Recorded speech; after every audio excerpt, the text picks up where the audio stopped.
नमस्कार दोस्तों, स्वागत है आप सभी का अपने YouTube चैनल एसजी पाठशाला स्पीड मैथ में। जहां पर आज हम लोग क्या पढ़ने वाले हैं तो आप स्क्रीन पे देख सकते हैं। हम लोग आज प्रणोद के बारे में पढ़ेंगे और दाब के बारे में पढ़ेंगे। हम लोग अपने क्लास को कंटिन्यू करते हुए आ चुके अपने क्लास नंबर 12 की तरफ, जहां पे आपका 11 क्लास कंप्लीट हो चुका है। पिछले क्लास में हम लोगों ने जो पढ़ा है वो टॉपिक था आपका केपलर्स के लॉ। क्या थे? केपलर्स के लॉ, जो कि टोटल 3 केपलर्स के लॉ थे। उनके बारे में हम लोगों ने काफी अच्छे तरीके से डिटेल्स में डिस्कस किया है। और हम लोग अपने क्लास को सीक्वेंस में बढ़ाते हुए कहां पहुंच चुके हैं? अपने क्लास नंबर 12 की तरफ, जहां आज हम लोग देखेंगे क्या प्रणोद और दाब क्या होता है। इस चीज को हम लोग काफी डिटेल्स में डिस्कस करेंगे। तो हम लोग ज्यादा लेट नहीं करते हुए अपने टॉपिक की तरफ आगे बढ़ते हैं। वो चीज देखते हैं हम लोग क्या पढ़ेंगे इस क्लास में आज। तो आप देख सकते हैं स्क्रीन पे आपका क्या लिखा हुआ है, प्रणोद लिखा हुआ है ना। क्या लिखा हुआ है? प्रणोद, जिसे हम लोग क्या बोलते हैं? थ्रस्ट भी बोलते हैं। क्या बोलते हैं हम लोग? थ्रस्ट बोलते हैं, है ना। तो देखिए हम लोग देखते हैं, अपने क्लास को शुरू करते हैं। चलिए, तो देखिए आपके स्क्रीन पे क्या लिखा हुआ है? प्रणोद लिखा हुआ है। क्या है? प्रणोद, जिसे हम लोग क्या बोलते हैं? थ्रस्ट भी बोलते हैं। क्या बोलते हैं? प्रणोद को क्या बोलते हैं हम लोग? थ्रस्ट भी बोलते हैं। तो प्रणोद को हम लोग दो तरीके से पढ़ेंगे। क्या पढ़ेंगे? दो तरीके से, और दोनों जगह पे अलग अलग रूप में यूज होता है। तो वो कहाँ कहाँ यूज होता है तो आप देखेंगे कि जब आप क्या करते हैं, सिंपल से एग्जाम्पल है, जब आप देखते हैं रॉकेट, है ना। रॉकेट क्या होता है? जब वो ऊपर की तरफ जाता है तो वो क्या करती है? नीचे की तरफ एक प्रेशर लगाता है। क्या करता है? नीचे की तरफ प्रेशर लगाता है, जिसके बाद वो ऊपर की तरफ उड़ना क्या करती है? शुरू करती है। और वही जो प्रेशर नीचे लगा रही है ना, जो फोर्स वो नीचे की तरफ लगा रही है वो ऊपर जाने के लिए, वो फोर्स ही क्या कहलाता है? आपका प्रणोद कहलाता है। क्या कहलाता है वो फोर्स? आपका प्रणोद आपका क्या कहलाता है? थ्रस्ट कहलाता है। आप एक और एग्जांपल के थ्रू समझ सकते हैं। आप लोगों ने देखा है, बैलून देखा है। क्या देखा है? बैलून देखा है। बैलून को जब आप क्या करते हैं? मुंह से फुलाते हैं, उसमें हवा डालते हैं तो क्या होता है? वो फूल जाता है। उसके बाद जब आप उसे छोड़िएगा तो क्या हो जाता है? वो आगे की तरफ भाग जाता है। कितनी स्पीड से आगे की तरफ निकलती है। ऐसा क्यों होता है? क्योंकि वो गैस जो उससे वो पीछे की तरफ फोर्स क्या कर रहा है? पीछे की तरफ लगा रहा है, और वो जो आपका बैलून है वो आगे की तरफ जा रहा है ना। उसके अपोजिट वो फोर्स लग रहा है। क्या लग रहा है? अपोजिट फोर्स लग रहा है। वही फोर्स क्या कहलाता है? आपको आपका प्रणोद कहलाता है। क्या कहलाता है? प्रणोद। जो किसी ऑब्जेक्ट को आगे की तरफ मूव करने के लिए पीछे की तरफ प्रेशर लगाता है। क्या करता है? पीछे की तरफ प्रेशर लगाता है। वो क्या कहलाता है? आपका प्रणोद कहलाता है, थ्रस्ट कहलाता है। ठीक है, आप यहाँ पे देख भी सकते हैं, आपका यहाँ पे फिगर में भी बना हुआ है। जैसे कि आपके पास ये एक रॉकेट है ना, इसके पास क्या आ रहा है? नीचे की तरफ आप देखिए फोर्स लग रहा है, तब ये क्या कर रहा है? ये ऊपर की तरफ जा रहा है। क्या कर रहा है? ऊपर की तरफ जा रहा है।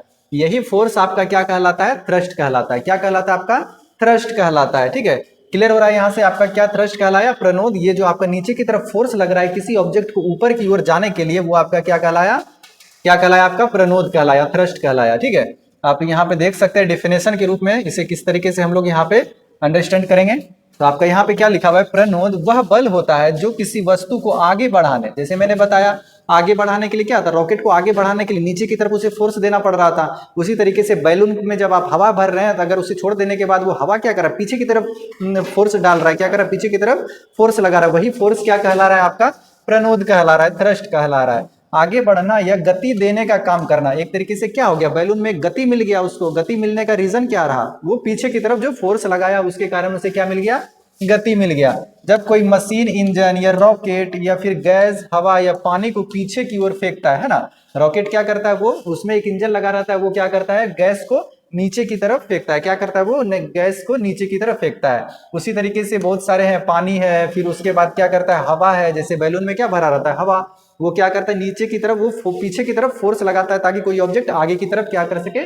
मूव कर सके। और वही बल क्या कहला रहा है? आपका थ्रस्ट कहला रहा है। ये चीज को यहाँ पे बहुत ही अच्छे ढंग से समझना जरूरी। बस छोटा सा चीज है, वो छोटा सा चीज क्या है? किसी भी ऑब्जेक्ट को आगे मूव करने के लिए वो जो पीछे की तरफ जो फोर्स लग रहा है, क्या लग रहा है? पीछे की तरफ जो फोर्स काम कर रहा है, वही फोर्स क्या कहला रहा है? आपका थ्रस्ट कहला रहा है।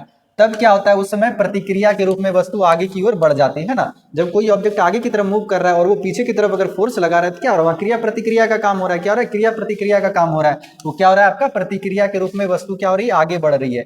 इसी आगे बढ़ने वाले बल को हम लोग क्या बोल रहे हैं? प्रणोद बोल रहे हैं। क्या बोल रहे हैं? इसी आगे बढ़ने वाले बल को हम लोग क्या बोल रहे हैं?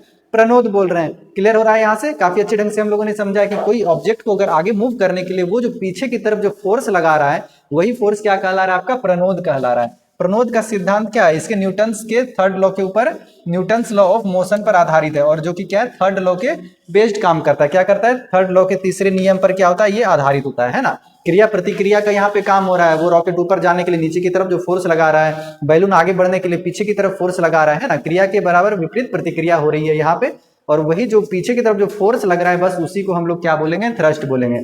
क्लियर हो रहा है, यहाँ से समझ में आ रहा है थ्रस्ट हम लोग किसे बोलेंगे, है ना। आपके एग्जाम में पूछा भी जाता है कि रॉकेट को ऊपर उड़ने के लिए जो वो पीछे की तरफ से जो गैस निकलती है, वो उस फोर्स को, मतलब रॉकेट को ऊपर उड़ने के लिए कौन सा फोर्स काम करता है, तो वो फोर्स को हम लोग क्या बोलेंगे, थ्रस्ट। क्या बोलेंगे, थ्रस्ट बोलेंगे। वो थ्रस्ट के रूप में वो क्या करती है, फोर्स काम करती है, जिसके कारण वो रॉकेट ऊपर की तरफ उड़ पाता है। समझ में आ रहा है, यहाँ तक क्लियर हो रहा है। काफी सिंपल सा था, बस कुछ आपको की पॉइंट्स पकड़ना था, बस आपको समझ में आ जाएगा। आप देख सकते हैं रॉकेट में प्रणोद कैसे काम करता है ना।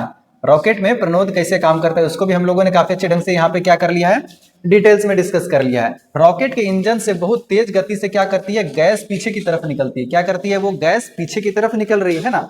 क्या कर रही है, वो गैस पीछे की तरफ निकल रही है। आपका क्या है, ये आपका रॉकेट है एक तरीके से। क्या है, आपका रॉकेट है ना। क्या आपका रॉकेट है, और यहां से क्या निकल रहा है, काफी तेज आपका क्या निकल रहा है, गैस निकल रहा है। क्या निकल रहा है, आपका काफी तेज गैस निकल रहा है। उसके वजह से वो क्या हो रहा है, ऊपर की तरफ वो मूव कर रही है। क्या कर रही है, गैस बाहर निकलता है, जिससे प्रतिक्रिया बल उत्पन्न होता है, जो रॉकेट को ऊपर की ओर, आगे की ओर क्या करता है, धकेलता है। आपका यहाँ से जो गैस निकल रहा है, इसे क्या कर रहा है, आगे की तरफ इसे मूव कर रहा है, धकेल रहा है। यही बल क्या कहला रहा है, आपका प्रणोद कहला रहा है। यह बल क्या कहलाया आपको, जो वो रॉकेट नीचे की तरफ जो जेट वो क्या कर रहा है, जब वो गर्म हवा गैस नीचे की तरफ निकल रही है, तो इसे रॉकेट को ऊपर की तरफ मूव कर रहा है, और वही जो फोर्स नीचे की तरफ लग रहा है, वही आपका क्या कहला रहा है, प्रणोद कहला रहा है ना। क्लियर हो रहा है, हम लोगों ने फर्स्ट स्लाइड में भी देखा और सेकंड स्लाइड में सेम चीज है। समझ में आ रहा होगा आप लोगों को। प्रणोद क्या है, एक प्रकार का बल, ये है ना। क्या है आपका प्रणोद, क्या आपका बल है ना। प्रणोद मतलब क्या हो गया, कि जो आप एक फोर्स काम कर रहे हैं, वही हमारा क्या कहला रहा है, प्रणोद कह रहा है। तो इसे हम लोग क्या बोल सकते हैं, फोर्स बोल सकते हैं। क्या बोल सकते हैं, फोर्स भी बोल सकते हैं। बल ही काम कर रहा है। इसका एसआई यूनिट क्या होता है, न्यूटन होता है। ये न्यूटन क्यों हो पा रहा है, क्योंकि हम लोग इस प्रणोद को एक बल के रूप में देख रहे हैं। क्या देख रहे हैं, बल के रूप में। ये जो फोर्स नीचे की तरफ लग रहा है, वही तो आपका क्या कहला रहा है, प्रणोद कहला रहा है। और प्रणोद एक बल के रूप में कार्य कर रहा है, तो जिसका यूनिट क्या हो जाएगा, न्यूटन हो जाएगा। क्या हो जाएगा, ये न्यूटन हो जाएगा। यह वस्तु को आगे बढ़ाने का क्या करती है, कार्य करती है ना। ये क्या कर रही है, वस्तु को आगे बढ़ाने का कार्य कर रही है, प्रणोद। क्लियर हो रहा है, ये आपका तीनों पॉइंट। रॉकेट और जेट इंजन इसी सिद्धांत पर क्या करते हैं, काम करते हैं ना।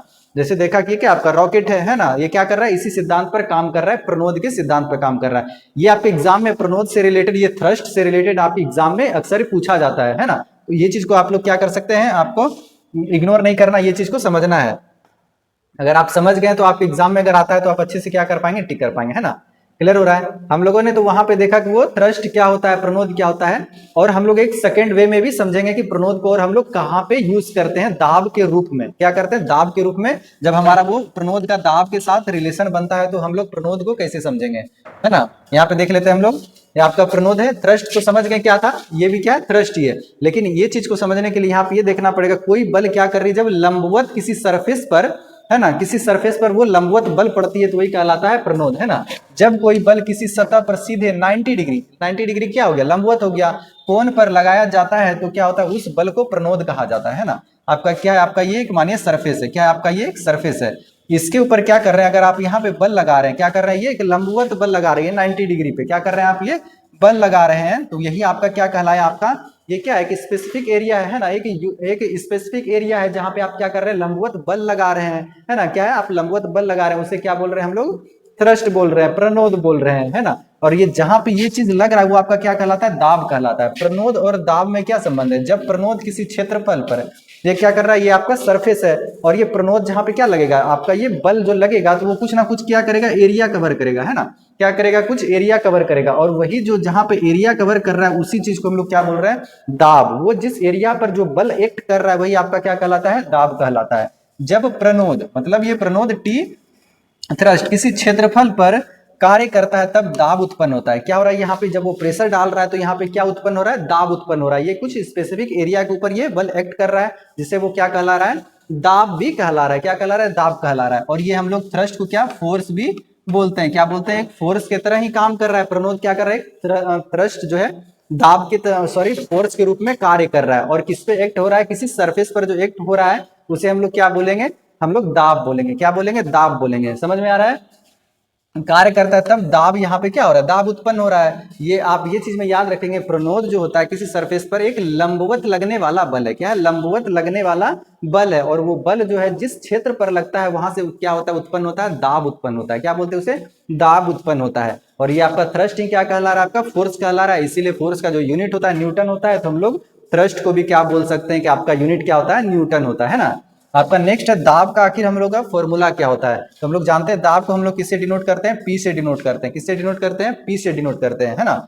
और आपका ये दाब क्या है, दाब कैसे निकालेंगे हम लोग, ये आपका क्या है, बल लग रहा है। क्या लग रहा है, बल, जिसे हम लोग प्रणोद बोल रहे हैं। वो बल को क्या बोल रहे हैं, प्रणोद बोल रहे हैं, प्रणोद। और वो कितने एरिया पे लग रहा है ना, वो कितने एरिया पे, ये आपका क्या, ये आपका एरिया है, इसी के ऊपर ना, ये इस क्षेत्र में लग रहा है। तो जितना जो स्पेसिफिक भाग होता है उसको हम लोग ऊपर लिखते हैं, नीचे क्या लिखते हैं, टोटल को लिखते हैं। तो आपका ये टोटल एरिया का यहाँ पे लिखना पड़ेगा। तो क्या हो जाएगा, P is equal to T by A. आपका ये क्या हो गया, आपका ये प्रणोद हो गया। क्या हो गया, ये प्रणोद आपका हो गया। और ये क्या आपका एरिया हो गया, क्या हो गया, एरिया हो गया, जिसे हम लोग क्या बोल रहे हैं, क्षेत्रफल भी बोल रहे हैं, या फिर क्षेत्र बोल सकते हैं। क्या बोल सकते हैं, क्षेत्र बोलिएगा। ये आपका पूरा क्षेत्र हो गया, और इसके ऊपर जो क्या है, बस इतने से भाग पे आपका प्रणोद लग रहा है, इसीलिए हम लोगों ने ऊपर में क्या रखा, टी रखा है ना। क्लियर हो रहा है। अगर आपका ये 1 मीटर स्क्वायर हो जाए एरिया, तो ये क्या हो जाएगा, फोर्स किसके बराबर हो जाएगा, आपका फोर्स जो है किसके बराबर हो जाएगा, सॉरी ये प्रेशर किसके बराबर हो जाएगा, टी के इक्वल हो जाएगा। टी क्या हमारा प्रणोद है, क्या आपका टी प्रणोद है। क्लियर हो रहा है। ये चीज आपको ये क्या फॉर्मूला याद रखना पड़ेगा, P is equal to T by A, है ना। ये आपको यहाँ पे याद रखना पड़ेगा, किसके लिए, ये प्रणोद के लिए, थ्रस्ट के लिए। ये तब काम करेगा जब आपका कोई बल क्या कर रहा है, लंबवत लग रहा है। आपके न्यूमेरिकल्स में अगर पूछा जाएगा एग्जाम में, तो आपके लिए ये फॉर्मूला काम आने वाला है। क्या होता है, ये फॉर्मूला काम में आता है, P is equal to T by A, प्रणोद के लिए जब आपसे। और ऐसे अगर आपसे रॉकेट के लिए पूछा जाए, तो वहां भी आपका क्या होता है, थ्रस्ट काम करता है। और यहाँ पे भी क्या करता है, लंबवत जो बल लग रहा है उसे हम लोग क्या बोल रहे हैं, प्रणोद। क्लियर हो रहा है। तो इसी के बेस्ड हम लोग क्या करेंगे, अभी यहाँ पे कुछ न्यूमेरिकल्स देखेंगे। न्यूमेरिकल या फिर ऑब्जेक्टिव बोल लीजिए, 3-4 ऑब्जेक्टिव हैं, उनके ऊपर हम लोग थोड़ा सा एक नजर डाल लेते हैं कि एग्जाम में आखिर क्या क्या पूछा जाता है इस टॉपिक से रिलेटेड। तो आप देख सकते हैं ये भी आपका टेक्नीशियन में पूछा गया, कब, ये 24 में रिसेंट में ही पूछा गया है। तो क्या पूछा गया था, दाब का असाई मात्रक पूछा गया था, दाब का असाई मात्रक पूछा गया। तो आप लोग जानते हैं दाब बराबर क्या होता है, हम लोगों ने क्या पढ़ा, P is equal to T by, क्या पढ़ा हम लोगों ने, टी बटे ए पढ़ा है ना, टी बाय ए। जिससे जहां पे आपका क्या था, टी आपका थ्रस्ट है, और ये आपका क्या है, ये एरिया क्या है आपका, ए क्या आपका एरिया है। तो हम लोग जानते हैं कि टी को हम लोग किसके इज इक्वल टू ले रहे हैं, अर्थ के इज इक्वल टू ले रहे हैं। किसके इक्वल ले रहे हैं, क्योंकि टी क्या कर रहा है, वो जो बल कार्य कर रहा है वही तो टी है ना। प्रणोद क्या है, जो किसी ऑब्जेक्ट को ऊपर की तरफ धक्का देने के लिए, या फिर किसी सरफेस पर, है ना, क्या किसी सरफेस के ऊपर जो लंबवत बल कार्य कर रही है, उसी को हम लोग प्रणोद बोल रहे हैं। तो ये क्या काम कर रही है, बल ही कार्य कर रही है, उसी को हम लोग एक प्रणोद के नाम पे जान रहे हैं, थ्रस्ट के नाम पे जान रहे हैं। तो टी किसके इज इक्वल टू हो गया, फोर्स के इज इक्वल टू हो गया। तो हम लोग जानते हैं कि फोर्स का क्या होता है यूनिट, न्यूटन होता है। क्या होता है, न्यूटन। तो हम लोग यहाँ पे क्या लिख सकते हैं, न्यूटन लिख सकते हैं टी के जगह पे। और आपका ये क्या होता है, एरिया क्या होता है, हम लोग एरिया किस में यूनिट में मेजर करते हैं, मीटर स्क्वायर में करते हैं। किस में करते हैं, मीटर स्क्वायर में करते हैं ना, किसमें करते हैं, मीटर स्क्वायर में। तो आपका यहाँ से P इज इक्वल टू क्या निकल के आ गया, न्यूटन बटे मीटर स्क्वायर, है ना। अगर आप एक तरीके से और इसे लिख सकते हैं, कैसे लिख सकते हैं, न्यूटन आपका मीटर स्क्वायर लिखिएगा, लेकिन माइनस स्क्वायर लिखना पड़ेगा, है ना। क्या लिखना पड़ेगा, ये माइनस में आ जाएगा। क्यों आ जाएगा माइनस में, क्योंकि ये नीचे में है, पॉजिटिव में ऊपर आने के बाद क्या आ जाता है आपका, ये पॉजिटिव में आ जाता है। अब आपका जिसमें भी ऑप्शन दिया रहेगा, जिस रूप में, वो फाइंड आउट करके आपको क्या करना है, यहाँ पे चेक करना है। तो आप देख सकते हैं न्यूटन मीटर स्क्वायर है, किसमें है, माइनस में, है ना। आपका ऑप्शन नंबर क्या हो जाएगा, डी सही हो जाएगा। तो आप देख सकते हैं हमारा जो यहाँ पे ये मात्रक निकला है, आपका फॉर्मूले के आधार पे ही आपका फॉर्मूला निकल के आया है। और इसी चीज को हम लोग न्यूटन मीटर स्क्वायर को ही क्या बोलते हैं, हम लोग पास्कल भी बोलते हैं। क्या बोलते हैं, पास्कल भी बोलते हैं। क्या बोलते हैं, पास्कल भी बोल देते हैं, क्योंकि हमारा दाब का यूनिट क्या होता है, पास्कल होता है, और आपका न्यूटन मीटर स्क्वायर है। समझ में आ रहा है, क्लियर है। हम लोग न्यूटन मीटर स्क्वायर यूनिट को ही क्या बोलते हैं, पास्कल भी बोलते हैं। चलिए देखिए, आपका देखिए सेकंड नंबर क्वेश्चन क्या है। बस आपका सेकंड नंबर जो क्वेश्चन है, बस आपके डिफिनेशन के बेस्ड है। क्या बोला जा रहा है, किसी वस्तु द्वारा, है ना, किसी वस्तु द्वारा सतह पर लंबवत लगाए गए बल। क्या बोला जा रहा है, किसी वस्तु के द्वारा, कोई ऑब्जेक्ट हो सकता है, ये आपके पास क्या है, ये सरफेस है, एरिया है, यहाँ पे कोई ऑब्जेक्ट है, उसके द्वारा क्या किया जा रहा है, लंबवत बल लगाया जा रहा है। तो वो जो लंबवत बल लगाया जा रहा है, किसे हम लोग बोल रहे हैं, हम लोग थ्रस्ट बोल रहे हैं। क्या बोल रहे हैं, हम लोग थ्रस्ट बोल रहे हैं, जिसे हम लोग प्रणोद भी बोलते हैं ना। क्या बोल रहे हैं हम लोग, प्रणोद, और या फिर थ्रस्ट आप बोल सकते हैं। क्या बोल सकते हैं, जिसे हम लोग किसे डिनोट कर रहे हैं, टी से डिनोट कर रहे हैं, है ना। टी किसके इज इक्वल टू है, फोर्स के इज इक्वल टू है। आपका इसका यूनिट क्या हो जाएगा, न्यूटन हो जाएगा। क्लियर है, आपका यूनिट क्या हो जाएगा, न्यूटन हो जाएगा इसका। समझ में आ रहा है। देखिए अब आपका ये स्टेटमेंट बेस्ड क्वेश्चन आया है। हम लोग देखेंगे कि ये स्लाइड में जो हम लोगों ने पढ़ा है काफी अच्छे ढंग से हम लोग स्टेटमेंट बेस्ड भी क्वेश्चन काफी अच्छे ढंग से कर पा रहे हैं। तो आपका ये भी क्या है एग्जाम में आपका देखिए पूछा गया, ये भी आपका टेक्नीशियन ग्रेड 3 में पूछा गया 24 में, है ना। क्या है क्वेश्चन कि भार एक क्या है आपका स्टेटमेंट देखना है कि हमारा फर्स्ट स्टेटमेंट क्या कहा गया है।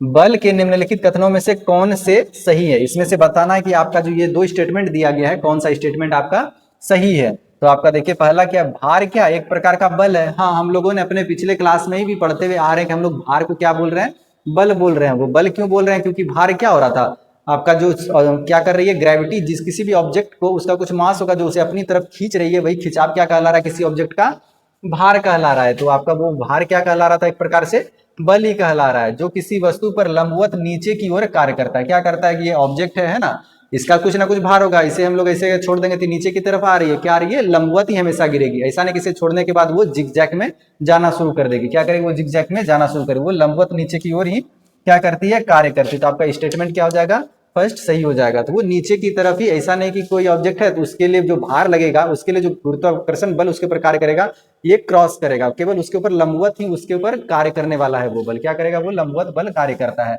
नीचे की ओर क्या करता है, कार्य करता है। आपका फर्स्ट स्टेटमेंट यहां से क्या होता है, स्टेटमेंट सही होता है। दूसरा क्या है, प्रणोद सतह के लंबवत किसी वस्तु पर कार्य करने वाला बल है। हाँ बिल्कुल, हम लोगों ने अपने स्लाइड में देखा है कि वो आपका क्या है, प्रणोद किसी ऑब्जेक्ट के किसी एरिया के ऊपर लंबवत लगने वाला बल ही आपका क्या कहला रहा है, थ्रस्ट कहला रहा है ना, प्रणोद कहला रहा है। तो आपका ये क्या हो गया, सेकंड नंबर भी आपका जो है क्या हो गया, सही हो गया। तो A is correct and B is incorrect, तो ये आपका तो गलत हो गया। यहाँ पे क्या ए और बी दोनों गलत है, ऐसा तो नहीं है आपका, both A and B are correct. हाँ बिल्कुल सही है, दोनों क्या आपका सही है। आप देख सकते हैं दोनों को अच्छे से एक्सप्लेन भी किया गया है और दोनों क्या आपका सही है। आपका ये थर्ड भी क्या हो गया, गलत हो गया। आपसे सही के बारे में ही पूछा गया था, तो आपका क्या हो गया, ऑप्शन नंबर सी यहाँ से क्या हो जाता है, आपका बिल्कुल सही हो जाता है। ठीक है, ये क्वेश्चन कंप्लीट हो गया है। चलिए अब देखिए आपके सामने नेक्स्ट क्वेश्चन है, इसे बनाइएगा। क्या कहा जा रहा है क्वेश्चन यहाँ पे, 1 kg द्रव्यमान का एक घनाकार धातु का डिब्बा है ना, क्या है 1 kg का द्रव्यमान का एक घनावाकार धातु का क्या है, एक डिब्बा है। एक डिब्बा हो गया आपके पास, कितना इसका क्या बताया गया, मास कितना इसका, मास 1 kg है। कितना है, 1 kg है। वो क्या कर रहा है, मेज के क्षैतिज सतह पर रखा गया है, यह मानते हुए कि गुरुत्वाकर्षण के कारण त्वरण कितना है इसका, 10 मीटर पर सेकंड स्क्वायर है। कितना है इसका त्वरण, जी कितना है आपका, 10 मीटर पर सेकंड स्क्वायर, 10 मीटर पर सेकंड स्क्वायर है। मेज के सतह पर कार्य करने वाला प्रणोद क्या होगा, ठीक है, मेज पर जो कार्य करने वाला प्रणोद क्या होगा। तो आप लोग जानते हैं कि प्रणोद क्या होता है, त्वरण, ये आपका त्वरण हो गया, ये क्या हो गया आपका द्रव्यमान हो गया, है ना। तो आप लोग से पूछा जा रहा है मेज के सतह पर जो कार्य करेगा आपका वो क्या हो जाएगा, फोर्स क्या होगा। प्रणोद भी क्या एक तरीके से, प्रणोद क्या आपका एक तरीके से आपका फोर्स है। क्या है आपका प्रणोद, जिसे हम लोग टी से डिनोट कर रहे हैं, किसके इक्वल है, फोर्स के इक्वल है। तो हम लोग जानते हैं कि आपका इसका फॉर्मूला क्या होता है, फोर्स इज इक्वल टू क्या हो जाता है, एम ए होता है। क्या होता है, एम ए। लेकिन आपके यहाँ पे क्या, ये टेबल के ऊपर रखा गया है, ये ऑब्जेक्ट है ना, टेबल के ऊपर रखा गया है, तो ये यहाँ पे ग्रेविटी के रूप में आपका यहाँ पे ये काम कर रहा है। तो आपका ये क्या हो जाएगा, एम कितना आपका 1 kg है, और एक्सेलरेशन के तौर पे क्या करना है, ग्रेविटेशनल एक्सेलरेशन को आपको यूज करना है। आपका कितना हो जाएगा, 10 हो जाएगा। तो अगर ये दोनों को कैलकुलेट करेंगे तो कितना हो गया, 10 न्यूटन हो गया। कितना हो गया आपका, 10 न्यूटन हो गया। तो आपका ये कितना काम कर रहा है, आपका इसके ऊपर जो बल कार्य कर रहा है, इसके ऊपर जो बल कार्य कर रहा है नीचे की तरफ, वो क्या हो गया आपका प्रणोद कितना हो गया आपका, 10 न्यूटन हो जाएगा। कितना हो जाएगा आपका, ये 10 न्यूटन हो जाएगा। क्लियर हो रहा है, यहां से समझ में आ रहा होगा, काफी इजी सा क्वेश्चन था। अब देखिए आगे नेक्स्ट क्वेश्चन है, वीडियो को पॉज कीजिए, आप लोग बनाने का ट्राई कीजिए, शायद आप लोग बना लीजिएगा, काफी इजी सा क्वेश्चन है। यदि 1000 सेंटीमीटर स्क्वायर क्षेत्रफल किसी वस्तु द्वारा अनुभव किया जाता है, क्या किया जाता है कि 1000 सेंटीमीटर स्क्वायर क्या है, एक क्षेत्रफल है, किसी वस्तु द्वारा अनुभव किया गया कि प्रणोद जो है 50 न्यूटन का लग रहा है। क्या लग रहा है आपका, प्रणोद जो लग रहा है कितने का, 50 न्यूटन। प्रणोद क्या हो गया, एक तरीके से आपका लंबवत लगने वाला बल ही हो गया, जिसे हम लोग प्रणोद बोल रहे हैं। कितना हो गया, ये 50 न्यूटन है। इसे हम लोग किससे डिनोट करें, टी से, या फिर आप से डिनोट कर सकते हैं, दोनों क्या इज इसके इक्वल है। लेकिन हम लोग थ्रस्ट बोल रहे हैं तो टी से इसे डिनोट करना थोड़ा ज्यादा सही लगता है ना। लेकिन ये जो लंबवत क्या लग रही है, एक तरीके से बल ही लग रही है, उसी को हम लोग बोल रहे हैं, थ्रस्ट बोल रहे हैं, तो इसे हम लोग फोर्स भी बोल सकते हैं। इसका एरिया कितना है, क्षेत्रफल क्या है इसका, 1000 है। कितना है, 1000 सेंटीमीटर, ये क्या है, स्क्वायर है। तो इस पर वस्तु पर लगाया गया दाब क्या होगा, इस पर लगाया गया आपसे दाब पूछा गया। तो हमारा दाब का फॉर्मूला क्या होता है, P इज इक्वल टू, आप लोग जानते हैं थ्रस्ट इज इक्वल टू क्या होता है हमारा, एरिया होता है। क्या होता है? Thrust is equal to area होता है। तो हम लोग यहाँ पे देखते हैं हमारा क्या क्या गिवन है, उसे हम लोग यहाँ पे रखते हैं। जैसे आपका थ्रस्ट दिया गया है तो हम लोग क्या लिखेंगे? थ्रस्ट की जगह पे 50 लिखेंगे, है ना। एरिया कितना दिया गया आपका? 1000 दिया गया। कितना है? 1000 सेंटीमीटर स्क्वायर है। इसे मीटर में बनाने के लिए क्या करना पड़ेगा? इसे डिवाइड करना पड़ेगा। कितने से डिवाइड करना पड़ेगा? सेंटीमीटर स्क्वायर है तो इसे क्या करना पड़ेगा? 2 टाइम्स में इसे 100 से डिवाइड करना पड़ेगा। तो आप यहाँ पे देखिएगा तो ये क्या आ जाएगा आपका? 50 इंटू, अब ये दोनों क्या आ जाएगा? ऊपर चला जाएगा। आपका क्या आ जाएगा? 1 2 3 4 जीरो ऊपर आ गया और नीचे कितना आ गया आपका? 1000 आ गया। क्या आ गया? 1000। तो आप यहाँ से देखिएगा, अगर ये 3 जीरो से आप यहाँ पे 3 जीरो क्रॉस कीजिएगा तो आपके पास क्या बचा? आपका यहाँ पे 500 बचा। क्या बचा आपके पास? 500। 500 ये क्या हो गया आपका? पास्कल हो गया। क्या हो गया आपका? पास्कल हो गया। या फिर आप क्या बोलेंगे? 500 न्यूटन मीटर स्क्वायर बोलेंगे। क्या बोलेंगे? Newton metre square. ये किसका रहेगा? ये माइनस का रहेगा।